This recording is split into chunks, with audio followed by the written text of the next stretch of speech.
All right, everyone, get ready for a deep dive into the way to wellness. It's this amazing blog and YouTube channel Yeah, by weiwat. all about, personal growth, self-improvement, and tons of insightful stuff. Exactly. It'll really get you thinking. For sure. Wait, what? And today's deep dive, Oh, yeah. we're going into the world of laughter. Yes. The idea of laughter as medicine. We're going to go deeper than just, laughter's good for you. Exactly. weiwat digs deep into how it impacts us physically, emotionally, even socially. So get ready to unlock your inner comedian. Yeah, weiwat starts off with a question that really got to me. Okay. Remember how easily we used to laugh as kids? What happened to that pure joy? It's so true. Somewhere between learning our ABCs and stressing over work, it feels like we traded in those laughs for worry lines. Yeah. weiwat calls it a joy deficit, which is the perfect way to describe that feeling of losing touch with our playful side. Like we forgot how to tap into that pure, uninhibited joy that kids just radiate. Right. They find joy in the simplest things. Totally. A funny face, a silly song, a dog chasing its tail. And the best part, their laughter is totally contagious. Oh yeah, for sure. Try being grumpy around a giggling toddler. It's impossible. I know, right? Duh. It's like they have this superpower to just melt away stress and negativity with a single giggle. weiwat makes a great point. What's that? It's not about being childish. It's about getting back that sense of wonder and playfulness so we can find joy even while adulting. Like imagine being that 4-year-old who loved a cardboard box fort. Exactly. Those stressful emails don't seem so bad then, right? Exactly. And it's not just about feeling good either. Oh. The science behind laughter's impact on us is incredible. Okay, hit me with the science. What happens in our brains when we crack up? Well, when we laugh, our brains release endorphins. Endorphins. Those natural painkillers. Exactly. It's like nature's mood booster. Some researchers even say it's like a runner's high. So I can skip the marathon and get my endorphin fix by watching stand-up comedy. It's definitely a more enjoyable workout. I like the sound of that. Plus, there's more. Laughter also lowers cortisol. Oh, cortisol. That pesky stress hormone. Yeah, the one that's always there. So it's a win-win. We feel good and stress less, all thanks to a chuckle. Sign me up. Right. But weiwat goes even deeper. Oh, yeah. They explore how laughter can actually impact our physical health. It's fascinating. Tell me more. Well, studies show that laughter can help blood flow, strengthen the immune system, and it's like a mini workout for your core muscles. Hold on. Yeah. You're saying laughter is like a workout for my insides. It's a great way to put it. I'm totally stealing that line. And speaking of feeling good from the inside out, weiwat shares the story about a woman facing a terminal cancer diagnosis. Wow, that sounds heavy. It is, but it's also incredibly inspiring. This woman used cartoons as a way to cope. Really? Yeah, she wasn't in denial, but she was actively choosing joy and laughter, using humor as strength. That's so powerful. It reminds me of that research on play deprivation, how a lack of play in childhood can affect us later. Makes you think. Makes you wonder if laughter and play are essential for us, not just for fun. Like maybe it's not just escaping reality, but finding lightheartedness to help us through life's ups and downs. Yeah, sure. It's like when we watch our favorite sitcoms. Friends, The Simpsons, The Office. Right. We're not just looking for entertainment. We're seeking comfort, connection, a reminder that even when things are tough, there's still joy. Exactly. And this leads to a key point from weiwat. Okay, I'm listening. Laughter is social. Think about it. Okay. We're more likely to laugh with others. So true. Watching a funny movie alone isn't the same as cracking up with friends. Right. There's that shared energy that makes it better.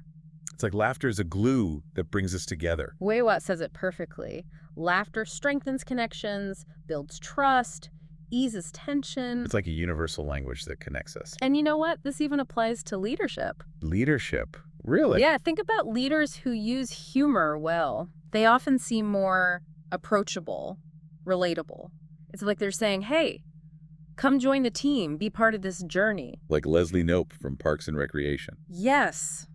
Her enthusiasm and humor were contagious. And her team was so loyal. It's like, who wouldn't want to work for someone who can make you laugh and still get things done? Exactly. It's about creating that positive environment where people feel comfortable taking risks, sharing ideas, and even laughing at themselves sometimes. For sure. So think about a time when a shared laugh totally changed an awkward situation or made a tough conversation easier. Wait, what? What was it about that moment of humor that shifted things? We've explored all these great benefits of laughter, The endorphin rush, the stress reduction. the social connection. But how do we actually get more of it in our lives? weiwat has some really practical advice. Okay, give me the laughter-boosting tips. Right. I'm ready to trade my stress for giggles. Well, they emphasize that laughter is a choice. A choice. Yeah, a practice. Okay. Not just random. It's Yeah. like building a muscle. Okay, I like that analogy. So how do we work those laughter muscles? Well, one suggestion is setting laughter goals. Laughter goals. Okay, I'm listening. And about putting moments of laughter into your day on purpose. Like what? Like listening to a comedy podcast during your commute, watching a stand-up special, or even taking 5 minutes for funny memes. It's like scheduling joy. That's a great idea. It's like a reminder to lighten up. Right. It reminds me, I actually tried something similar. Oh, yeah. I started a 5-minute giggle break at work.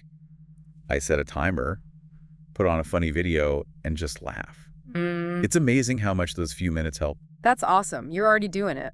And that's what weiwat says. It's about taking action, making laughter part of your life. And it doesn't have to be alone either. They say create playful moments with others, too. I love that. Laughter's always better with friends. Oh. What kind of playful moments are we talking about? Things like games, Okay. improv, karaoke, anything that brings out those spontaneous giggles. Oh my gosh, karaoke. I can already see myself belting out 80s power ballads with my friends, totally off key, but having a blast. That's the spirit. It's about letting go and having fun. Exactly. Who cares if we sound terrible as long as we're laughing? And weiwat makes another great point. Yeah. Surround yourself with people who make you laugh. You know those friends who can always find the humor in anything. I have those friends. They're like walking joy generators. Yeah. Being around them instantly lifts my mood. They're like human endorphin dispensers. Yeah. And their laughter is contagious, reminds you not to take things so seriously. I love that. And it leads to another gem from weiwat. Learning to reframe stress with humor. Reframing stress with humor. Yes. Okay, tell me more about this. That sounds like a superpower I need. It's about shifting your view, finding the funny side of stressful situations. Okay. weiwat says, imagine your life as a sitcom episode. Ooh. Each challenge is like a comedic plot twist, something to chuckle at, not stress over. I love that. My inner drama queen is already coming up with sitcom titles. Chaos in the Kitchen, Adventures in Adulting, maybe The Perils of a Podcast Host. Haha, you're already reframing. I know, right? It's about finding that comedic relief, that spark of humor that helps us through tough times. Exactly. Okay, I'm convinced. Laughter goals, playful moments, reframing stress. I'm all in. But weiwat goes even deeper. Oh, yeah. They go beyond the tips and look at the deeper side of laughter. How it's not just a reaction, but a tool for resilience and connection. It's like they're uncovering the hidden power of laughter. Tell me more about these hidden depths. What makes laughter so powerful? Well, they say joy doesn't have to be this big elusive thing. It's about finding those small everyday moments that make you smile. Like what? Like seeing the world through the eyes of a child who finds wonder in a dandelion or a funny-shaped cloud. It's like that quote, those who don't believe in magic will never find it. Maybe it's the same with joy. If we don't believe it exists in everyday life, we'll miss it. I love that. And weiwat shares a story from Angela Johnson's TEDx talk. That's a perfect example. Oh, tell me. Johnson talks about getting a massage, and the therapist falls asleep during the session. Oh, no. How embarrassing. Right. But instead of getting upset, she chooses to find it funny. Really? Yeah. It's a reminder that life is full of these unexpected moments, and sometimes the best thing to do is just laugh at how absurd it all is. I love that. It's like instead of letting those awkward moments ruin our day, we can laugh and move on. Exactly. It's about embracing the unexpected, finding the humor in the imperfections, and choosing laughter over frustration. That's a great way to look at it. And speaking of choosing laughter, remind me again why it's like a magic potion for our well-being. We've talked about endorphins and stress, but what else is going on? Well, studies have shown that laughter can improve heart health, boost the immune system, relieve pain, and even help you sleep better. Wow. It's like a wellness package in disguise. Seriously, if laughter were a pill, it would be a bestseller. I'm picturing the ad now. Laughter. Nature's mood booster, stress reliever, and immunity enhancer all in one. Side effects may include uncontrollable giggling and increased happiness. I'd buy that. And here's another fun fact. Okay. Tears from laughter are chemically different from tears of sadness. Wait, really? I had no idea. Yeah, laughter tears actually have more endorphins and mood-boosting stuff in them. That explains why even those laugh cries, when you're laughing so hard you cry, still feel good. It's like our bodies are turning tears into little drops of joy. It's amazing. And speaking of connections, weiwat says we're 30 times more likely to laugh with others. That makes sense. Think about watching a comedy special with friends versus watching it alone. The jokes are funnier, the laughter's louder, the whole experience is just better together. It's like the energy of shared laughter creates this collective joy that's so much more powerful than laughing alone. I agree. And that shared laughter, weiwat says, creates bonds, strengthens communities, makes us feel like we belong. It's like that feeling of being in on a joke, of sharing a lighthearted moment with others. It instantly connects you. Totally. And they tell this story that illustrates it perfectly. Okay, what is it? A beauty pageant accidentally merged with a chronic illness support group. A beauty pageant and a support group. That sounds like a recipe for disaster. You'd think so, right? But instead of being awkward, something amazing happened.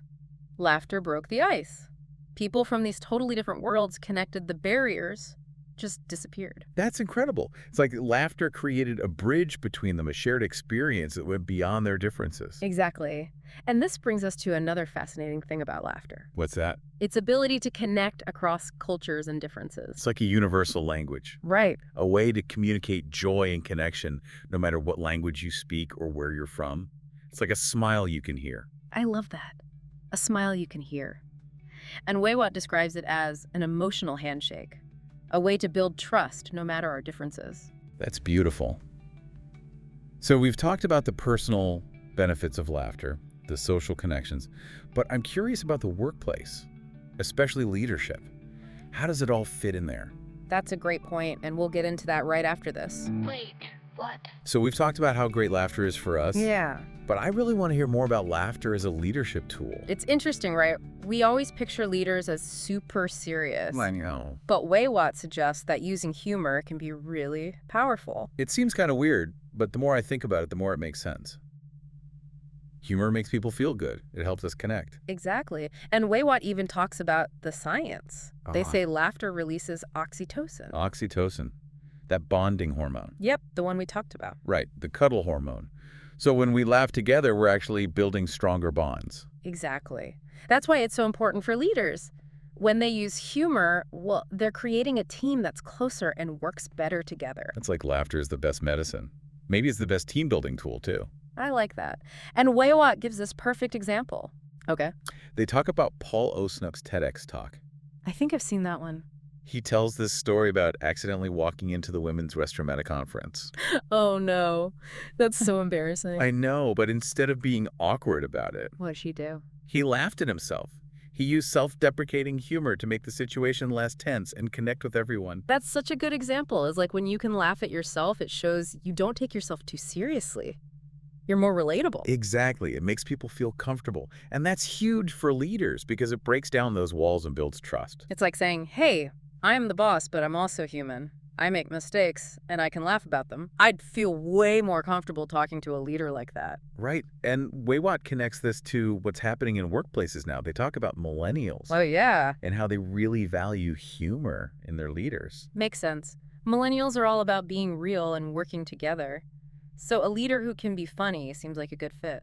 Definitely. And don't forget the good things humor does for a workplace. Like weiwat says, it can lower stress, help people be more creative, and make teams work better together. So it's not just about feeling good. It's actually good for business. Totally. Happier employees, better teamwork, more innovation. Who wouldn't want that? Right.